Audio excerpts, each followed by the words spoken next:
Laku noć, prinče Tame. Rafe? Šta? Toliko si uobražen, znaš li to?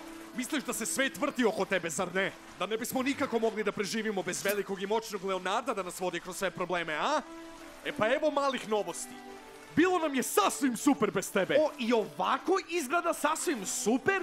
Oblačenje kao da je maskembal svako veče, rizikovanje bezbednosti naše porodice. Ma daj, šta ti u glavi? Ne izazivaj, Leo. Ne možeš da nas napustiš i očekuješ da odjednom budemo poslušni.